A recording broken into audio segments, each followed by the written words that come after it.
Hai adik-adik, kita ketemu lagi di Yusuf bagian 5.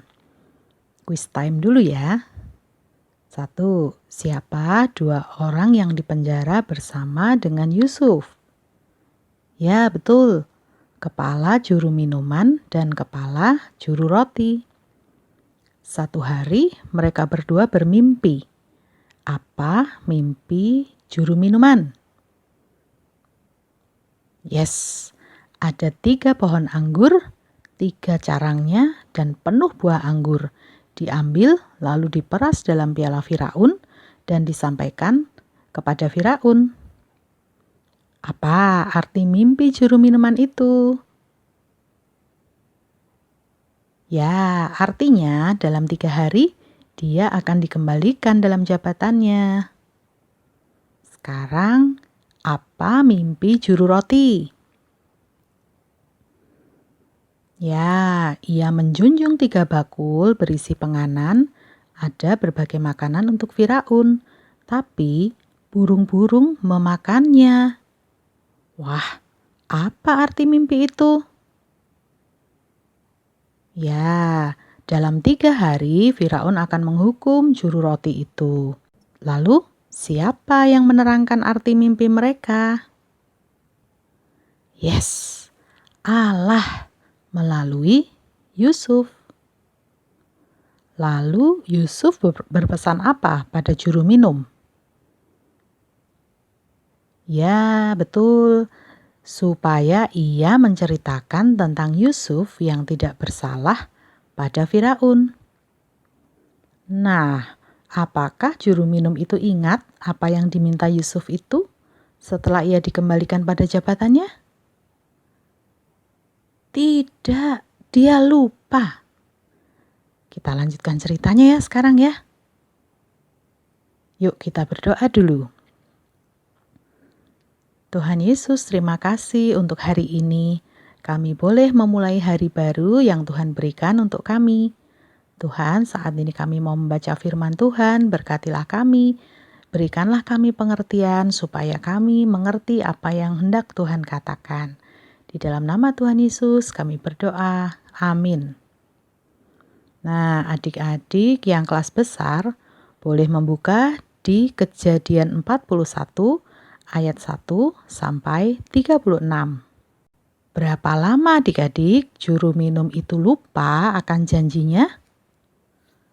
2 tahun. Pada suatu hari, bermimpilah Firaun. Ia berdiri di tepi sungai Nil. Dari dalam sungai Nil, keluar 7 ekor lembu yang bagus dan gemuk, makan rumput di tepi sungai itu. Kemudian muncullah 7 ekor lembu yang kurus dan jelek, memakan 7 lembu yang bagus itu. Kemudian Firaun terjaga dari mimpinya. Kemudian Firaun tidur lagi dan bermimpi kedua kalinya. Ada 7 bulir gandum dari 1 tangkai yang baik dan bernas. Kemudian tampak tumbuh 7 bulir gandum yang kurus dan layu, dan bulir yang kurus itu menelan ke-7 bulir yang bagus tadi. Terjagalah Firaun. Rupanya dia bermimpi lagi. Pagi hari dia gelisah. Lalu ia memanggil semua orang ahli, orang berilmu di Mesir. Dia menceritakan mimpinya, tapi tak seorang pun bisa mengartikan. Lalu adik-adik, kepala juru minum itu baru teringat kesalahan yang dulu. Dia berkata pada Firaun, "Aduh Tuan, aku merasa bersalah. Dulu aku dipenjara. Aku dan juru roti bermimpi. Lalu yang bisa mengartikan adalah seorang muda Ibrani, Yusuf.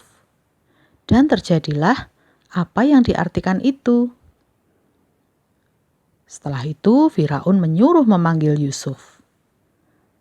Setelah Yusuf menghadap Firaun, Firaun menceritakan mimpinya dan dia meminta Yusuf mengartikan mimpi itu. Katanya, "Kamu bisa mengartikan mimpi?" Yusuf menjawab, "Bukan aku Tuan, tetapi Allah yang akan memberikan arti mimpi itu." Kemudian setelah Firaun menceritakan mimpinya, Yusuf memberitahu arti mimpi itu, bahwa kedua mimpi itu sama. Allah sudah memberitahu kepada tuanku Firaun apa yang hendak dilakukannya. 7 lembu yang baik itu adalah 7 tahun. 7 bulir gandum yang baik juga artinya 7 tahun. 7 lembu yang jelek dan kurus itu 7 tahun. Bulir gandum yang jelek itu juga 7 tahun. Inilah artinya, akan ada 7 tahun kelimpahan di seluruh Mesir. Tetapi kemudian timbul 7 tahun kelaparan. Dan kelaparan itu sangat hebat. Sampai 2 kali mimpi itu diulangi, berarti sudah ditetapkan oleh Allah dan Allah akan segera melakukannya. Oleh sebab itu, sebaiknya tuanku Firaun mencari seorang yang bijaksana dan mengangkatnya menjadi kuasa atas tanah Mesir, supaya ketika terjadi tahun kelimpahan, bisa dipungut 1/5 dari hasil tanah Mesir, ditimbun, dan disimpan untuk menjadi persediaan dalam 7 tahun kelaparan yang akan terjadi, supaya negeri ini jangan binasa karena kelaparan itu. Demikianlah adik-adik, Tuhan menolong Yusuf untuk bisa mengartikan mimpi Firaun. Lama juga ya, Yusuf harus menunggu selama 2 tahun supaya akhirnya bisa bertemu dengan Firaun. Tetapi itu adalah waktu Tuhan, dan waktu Tuhan selalu tepat. Demikian juga kita adik-adik, kalau kita menunggu, dan menunggu jawaban Tuhan, Tuhan akan menjawab kita sesuai dengan waktu Tuhan yang sempurna. Tuhan berkuasa dan Tuhan yang mengatur setiap masa. Yuk kita nyanyikan lagu Allah kuasa melakukan segala perkara.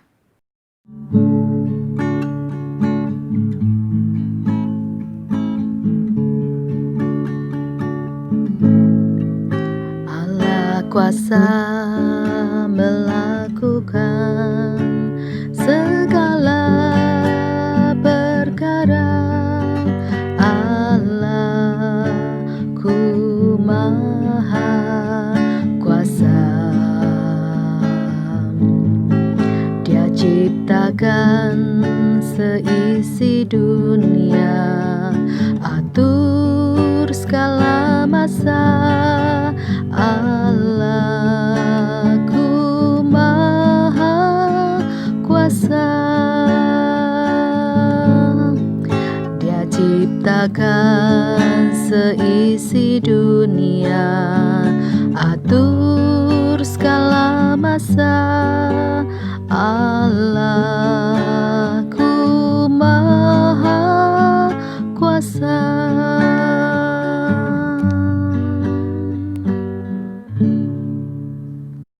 Sampai jumpa adik-adik di Yusuf bagian selanjutnya. Selamat beraktivitas, Tuhan Yesus memberkati. Dah.